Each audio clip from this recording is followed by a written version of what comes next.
Halo, selamat datang lagi di DBS ya teman-teman. Diskusi bersama Saifur, di mana kita akan membahas hal-hal menarik berkaitan dengan dunia geopolitik, sejarah, dan militer. Buat teman-teman yang baru saja bergabung, bisa klik tombol subscribe-nya dan bisa tahan tombol like-nya sampai akhir video, karena kita akan membahas hal yang menyenangkan ya. Hari ini kita akan membahas tentang tema Jepang ya. Beberapa hari terakhir kita mendengar bahwa ada kabar bahwa politik sayap kanan mulai menguat dari Jepang ya. Itu diisukan karena adanya wacana-wacana yang mengatakan bahwa Jepang itu mulai dirusak oleh kehadiran orang-orang imigran ataupun orang-orang yang mengaku ingin bekerja di sana tapi malah membuat kekacauan ya. Ingat tentang seorang konten kreator terkenal seperti Johnny Somali dan insiden-insiden lainnya yang berada di Jepang, itu hanya sebagian kecil saja bahwa perubahan yang terjadi akibat imigran itu akan membuat pergoncangan dunia politik terkhususnya di Jepang ya. Hal ini menguatkan tentang kembalinya gerakan sayap kanan Jepang ya. Untuk itu kita akan membahasnya secara lebih detail ya teman-teman ya. Sebelumnya saya mengatakan gerakan sayap kanan, tapi kita akan membahas lebih detail tentang sejarahnya. Kita akan membahas apa itu gerakan ultranasionalisme Jepang ya. Oke ya, apa itu gerakan ultranasionalisme Jepang dan apakah itu gerakan sayap kanan modern Jepang ya. Kita akan membahasnya dalam video hari ini ya teman-teman ya. Oke ya, judul video hari ini adalah kebangkitan gerakan anti-imigran dan sejarah ultranasionalisme Jepang. Oke, kita akan mulai terlebih dahulu dari part pertama ya. Part pertama, sejarah gerakan ultranasionalisme Jepang. Oke ya, kita berbicara tentang gerakan ultranasionalisme ya. Mungkin biar tidak salah paham, ini adalah sebuah gerakan yang benar-benar ada ya, dan bukan fiksi ya. Jadi ini tidak ada kaitannya sama sekali dengan antara gerakan ultranasionalisme ataupun tokoh fiksi karakter buatan Suburaya yaitu Ultraman ya. Jadi ini berbeda ya antara ultranasionalisme dan Ultraman ya. Ini berbeda, tapi kita akan membahas sejarahnya di sini karena kita akan melihat bagaimana seberapa menguasainya gerakan ultranasionalisme termasuk pada era Perang Dunia Kedua. Oke, kita langsung saja ke pembahasannya. Ultranasionalisme negara merujuk pada terutama gerakan statis radikal pada periode Showa, namun bisa juga mengacu pada nasionalisme ekstrim Jepang sebelum dan sesudah era Showa. Sarjana liberal Jepang termasuk Masao Maruyama melihat ultranasionalisme negara Jepang sebagai fasisme dan menyebutnya sebagai fasisme sistem kaisar atau Tenosei Fascismu. Ini adalah sebuah gerakan fasisme yang agak mirip di dunia barat, tapi kalau di Jepang itu namanya fasisme kaisar ya. Itu menurut sastrawan Jepang. Kemudian ada menurut sejarawan Amerika Serikat juga namanya Robert O. Paxton berpendapat bahwa dengan tidak adanya partai revolusioner massa dan pecahnya rezim yang berkuasa, kekaisaran Jepang hanyalah sebuah kediktatoran militer ekspansionis dengan tingkat mobilisasi yang disponsori negara yang tinggi daripada sebagai rezim fasis. Kemudian ada juga dari pernyataan sejarawan Inggris bernama Roger Griffin menyebut Rusia putih dan Jepang era Perang Dunia II meniru fasisme dalam banyak hal tetapi bukan fasis ya. Oke ya, kita akan masuk ke pembahasan utama hari ini. Kita akan membedah ciri-ciri dari gerakan ultranasionalisme Jepang. Yang pertama adalah kultus kaisar. Di Jepang itu dikenal pada waktu itu, Jepang itu mengenal bahwa kaisar itu adalah sebuah lambang suci bagi negara. Bahkan dianggap kaisar itu adalah keturunan dari Amaterasu atau Dewa Matahari dalam ajaran Shinto Jepang. Oleh sebab itu, kaisar itu menjadi titik kesetiaan mutlak bagi orang-orang Jepang ya. Kemudian ciri berikutnya adalah penolakan demokrasi dan barat. Ultranasionalis Jepang melihat demokrasi dan liberalisme sebagai racun dari barat yang melemahkan semangat bangsa Jepang. Kemudian kita akan melihat militerisme ekstrim. Militer dianggap sebagai lambang kekuatan dan kehormatan. Pendidikan militer diberikan sejak usia muda dan militer punya pengaruh besar dalam politik. Bahkan ini sudah tertanam sejak luas bahkan dalam dunia pendidikan pada waktu itu ya. Kemudian ekspansionisme imperial Jepang merasa punya hak ilahi untuk memimpin Asia. Ini digunakan sebagai justifikasi dalam invasi Jepang ke Korea, di Manchuria, kemudian perang Cina Jepang hingga penaklukan Asia Tenggara pada masa Perang Dunia Kedua. Kemudian penindasan internal. opini atau yang menentang atau bersifat liberal dibungkam. Jadi banyak orang-orang intelektual pada waktu itu, pada Jepang era Perang Dunia II itu, orang intelektual dan jurnalis itu dibungkam dan beberapa bahkan dibunuh atau dipenjara oleh kelompok-kelompok ultranasionalis ini ya. Jadi mereka adalah kelompok yang sangat pro terhadap kaisar, menganggap mereka kaisar adalah Jerman dari dewa dan menjunjung tinggi nilai-nilai militerisme ya. Itu adalah ciri utama dari ultranasionalisme Jepang ya. Kemudian kita akan membahas sejarah singkatnya ya. Perkembangan utamanya pada restorasi Meiji tahun 1968 sampai 1912, modernisasi besar-besaran Jepang memicu semangat nasionalisme yang baru. Kemudian pada era Taisho tahun 1912 sampai 1926 muncul ketegangan antara kelompok liberal dan kelompok militeris ya.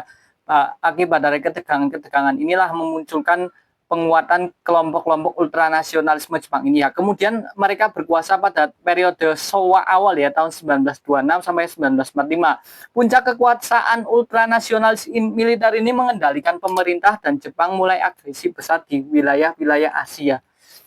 Oke ya, kita akan masuk ke pembahasan part kedua. Bagaimana gerakan ini mendominasi Jepang pada periode 1926 sampai dengan 1945. Kita akan membahas agak detail lagi ya, pengaruh dari agama Shinto dan Bushido. Bushido atau kode etik prajurit samurai Jepang namanya Bushido, berarti jalan prajurit. Awalnya adalah kode etik kesatria samurai yang berkembang sejak zaman feodal, menekankan kesetiaan total kepada tuan, keberanian tanpa rasa takut, pengorbanan diri, kehormatan di atas hidup, disiplin, dan moralitas. Pada era Showa 1926 sampai 1945, Bushido dimodifikasi menjadi sebuah alat propaganda negara. Jadi Bushido itu sebagai bagian dari sistem kepatuhan bagi negara itu diadopsi luas di militer Jepang ya. Hal ini membuat tentara atau militer Jepang itu sangat terdoktrin terhadap negaranya dan mereka sampai rela mati ya. Tentara Jepang diajarkan bahwa mati demi kaisar lebih mulia daripada hidup hina yang menjadi dasar ide kamikaze atau prajurit bunuh diri Jepang ya. Mungkin kita akan membahas videonya di video selanjutnya ya teman-teman ya. Kemudian kita akan membahasnya dari pengaruh dari agama Shinto. Kita akan mengetahui agama Shinto itu adalah agama asli dari Jepang. Shinto adalah agama asli yang mengajarkan pemujaan terhadap roh-roh suci, termasuk alam, gunung, sungai, arwah leluhur, sampai dengan keluarga kaisar. Kaisar dianggap keturunan langsung dewa matahari atau Amaterasu dalam Shinto, dan karena itu memiliki kedudukan yang sakral. Pada awal abad ke-20, negara Jepang membentuk State Shinto atau Koka Shinto, yaitu versi politis dan resmi dari Shinto yang dijadikan alat negara. Kemudian kita akan membahasnya. Ultranasionalisme Jepang itu penggabungan antara Bushido dan Shinto. Bushido mengajarkan militerisme, pengorbanan diri, dan keberanian tanpa rasa takut. Jadi tentara diajarkan selalu berani dan mengorbankan dirinya untuk menegakkan kaisaran atau kekaisaran Jepang. Kemudian Shinto menyucikan peran kaisar dan bangsa Jepang sebagai bangsa ilahi. Ultranasionalisme menggabungkan keduanya sebagai pembenaran politik dan moral untuk ekspansi, penaklukan, dan kekejaman militer Jepang pada waktu itu. Tentara didoktrin bahwa mereka bukan hanya sekedar tentara biasa, melainkan prajurit suci yang membawa misi ilahi untuk memimpin Asia. Rakyat Jepang dibentuk untuk meyakini bahwa mati untuk negara adalah bentuk tertinggi dari kehormatan dan kesalehan, yaitu jadi menjadikan militer Bushido dan Shinto itu dijadikan menjadi satu adalah sebuah kombinasi yang sangat kuat untuk mendoktrin rakyat Jepang pada waktu itu ya. Militerisme Bushido dan penggunaan Shinto. Oke ya. Ultranasionalisme Jepang adalah penggabungan. Kemudian kita akan membahasnya lebih detail lagi ya tentang hal yang masih dari akarnya, tentang pada waktu itu adalah pendidikan nasional di Jepang pada era 1920 sampai 1945. Buku-buku pelajaran sekolah mengajarkan Kokutai, ide bahwa Jepang adalah satu keluarga besar yang dipimpin oleh kaisar ilahi. Pada waktu itu kaisarnya adalah Hirohito ya. Kemudian pelatihan militer dan kamikaze. Pelatihan militer Jepang mencampurkan ajaran Bushido dan kesetiaan pada kaisar, mendorong prajurit untuk tidak pernah menyerah bahkan dalam keadaan mustahil. Jadi banyak sekali kasus yang menyatakan bahwa prajurit Jepang itu lebih baik bunuh diri daripada menyerah pada sekutu pada era Perang Dunia Kedua, itu karena pengaruh dari ajaran Bushido dan mengakui bahwa dalam garis Shinto atau agama Jepang, kaisar itu adalah jelmaan matahari. Jadi mereka itu berperang sampai akhir, tidak mau menyerah, walaupun kalau menyerah lebih baik mati. Itu adalah ide dasar dari tentara Jepang pada Perang Dunia Kedua. Pembenaran ini menjadikan pembenaran Jepang melakukan invasi ya ke banyak negara, salah satunya invasi Manchuria, invasi ke Korea, dan invasi ke Cina. Invasi Manchuria terjadi pada 1931, Perang Cina-Jepang kedua tahun 1937 sampai 1945, sampai serangan yang sangat fenomenal, yaitu serangan Pearl Harbor pada tahun 1941 yang menyerang pangkalan militer Amerika. Kemudian ideologi ini bertahan sampai dengan Sekutu menaklukkan Jepang dan ditetapkan konstitusi tahun 1947 yang melarang militerisme Jepang. Oke ya, kita akan masuk ke part ketiga. Part ketiga, gerakan sayap kanan dan politik Jepang. Kita akan masuk ke lebih dalam lagi tentang bagaimana efek setelah gerakan fasisme Jepang itu dihancurkan, dan ternyata bibit-bibit ultranasionalisme Jepang itu masih ada, tapi dalam bentuk atau versi yang lebih kecil daripada pendahulunya. Berarti itu gerakan kanan, masih gerakan kanan tapi lebih damai maksud saya ya. Atau bahasanya moderat. Perbedaan antara gerakan sayap kanan dan ultranasionalisme Jepang.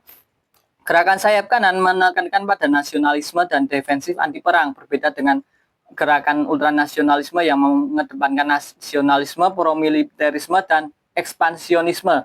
Kemudian kaisar dihormati sebagai simbol budaya, berbeda dengan ultranasionalisme yang mengatakan bahwa kaisar itu adalah keturunan langsung dari dewa dan harus dipatuhi, tapi lebih ringan mengatakan bahwa ini adalah simbol budaya konservatif.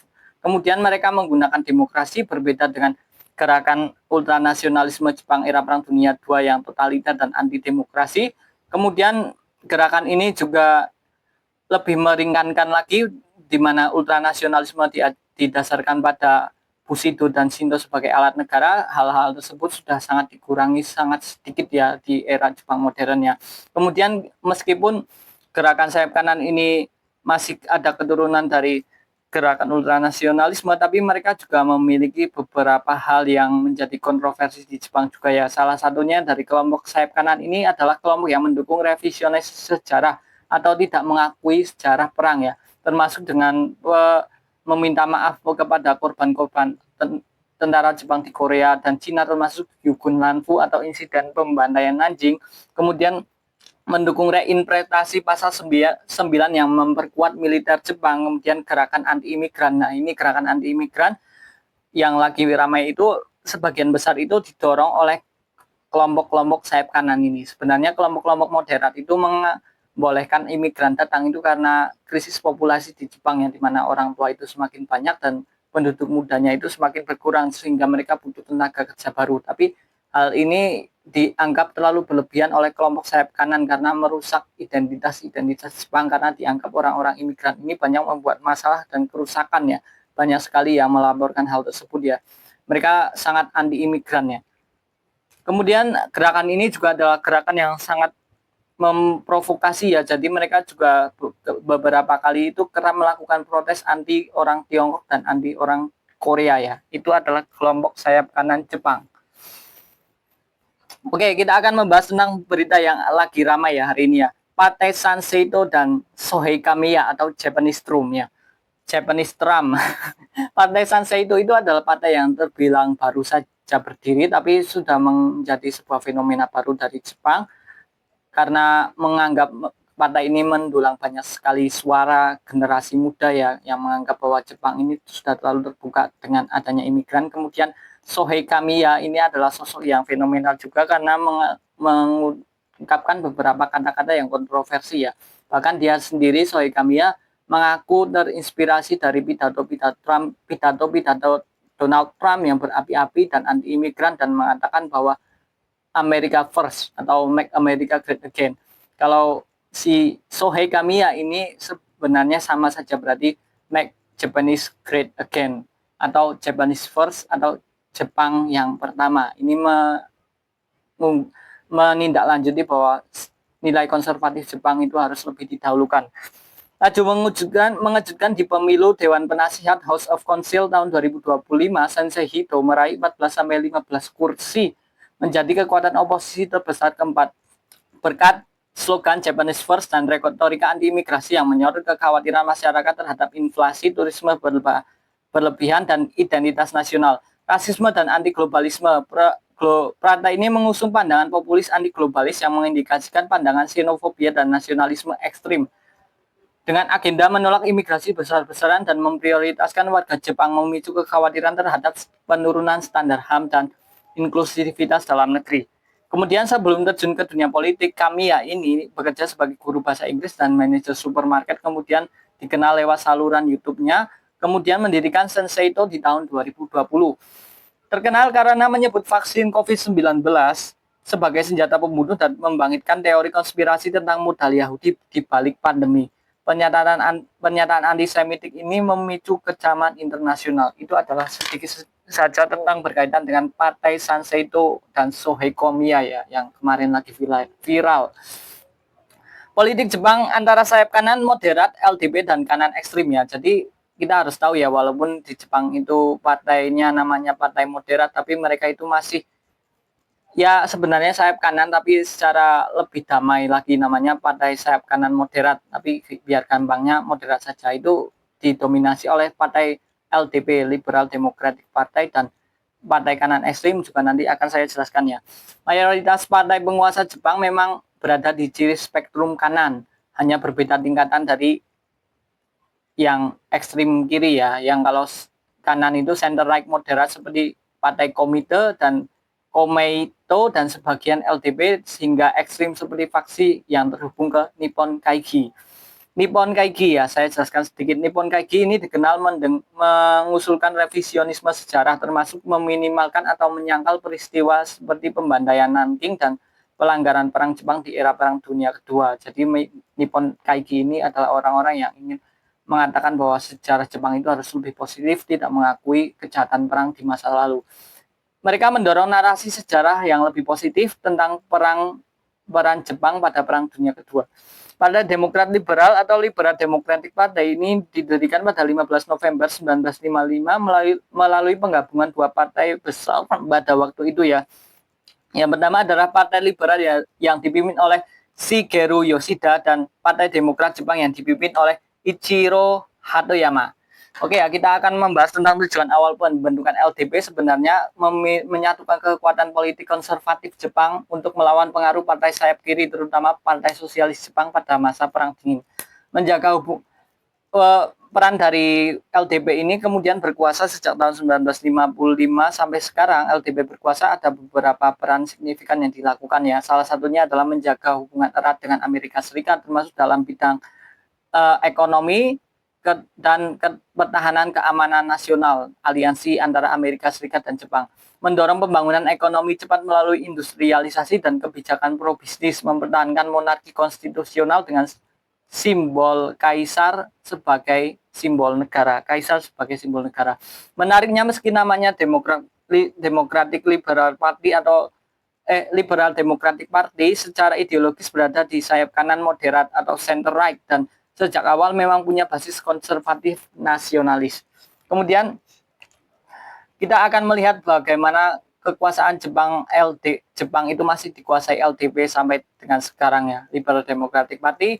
Liberal Democratic Party mayoritas menduduki kursi parlementer dengan sekitar 260 kursi ya. Kemudian Komite atau mitra koalisi LDP sekitar 30 kursi. Ini ada diagramnya di sini, saya perlihatkan beberapa ya.